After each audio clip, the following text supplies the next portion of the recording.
Jean-Luc Mélenchon ne va pas se tirer une balle dans le pied devant Apolline de Malherbe.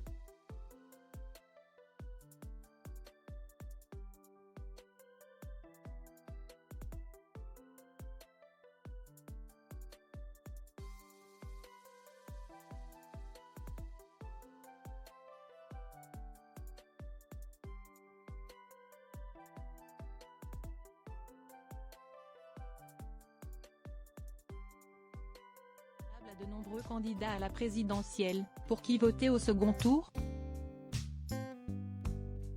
En effet, les intentions de vote annoncent un scrutin le 10 avril 2022 qui devrait faire sortir gagnant l'actuel président de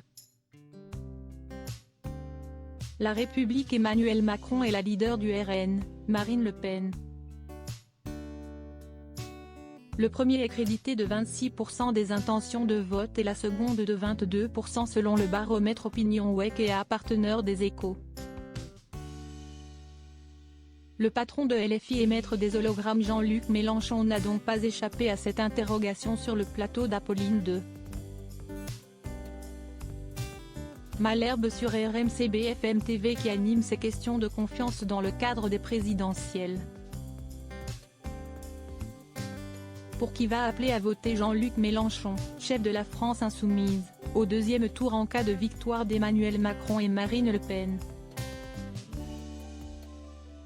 Si est ce que voulait savoir la journaliste Apolline de Malherbe. Son invité a alors répondu à sa demande de consigne de vote. Je suis le candidat de plusieurs mouvements, parrainé par 320 000 personnes qui donneront les consignes. Elles diront ce qu'elles confèrent individuellement. Selon lui et d'autres comme Valérie Pécresse le disent aussi, les consignes n'ont plus de sens d'une manière générale.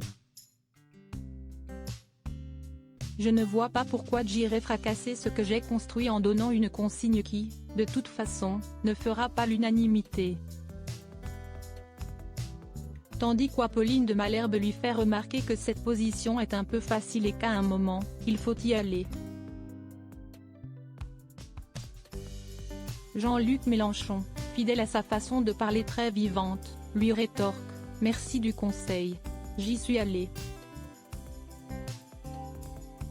J'ai toujours dit, on ne donne pas de voix à l'extrême droite, je dis les choses clairement, je ne me donne pas un droit que j'ai pas.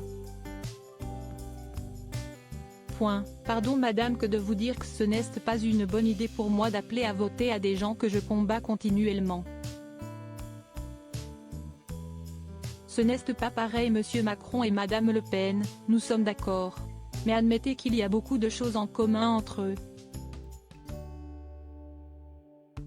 Ce ne serait pas une bonne idée pour moi d'aller me tirer une balle dans le pied. Ce sujet intervient quelques jours après la controverse liée à la publication par Ouest France d'un article titré « Mélenchon n'exclut pas de soutenir Le Pen au second tour en cas de duel avec Macron ».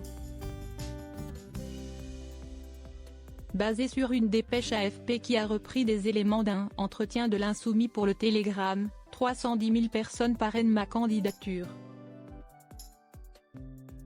Donc le soir du premier tour, on leur demandera ce que l'on fait pour le deuxième tour. Ouest France a rapidement corrigé son titre, mais a tout de même provoqué un tollé, notamment sur les réseaux sociaux. Le 31 mars, Manuel Bompard, directeur de campagne LFI, avait déjà précisé qu'en 2017, une consultation en vue du second tour avait eu lieu. Et que l'option du vote pour l'extrême droite n'existait pas. Dans ce cas de figure, les modalités de consultation seront les mêmes, ne pas voter, voter blanc ou voter Emmanuel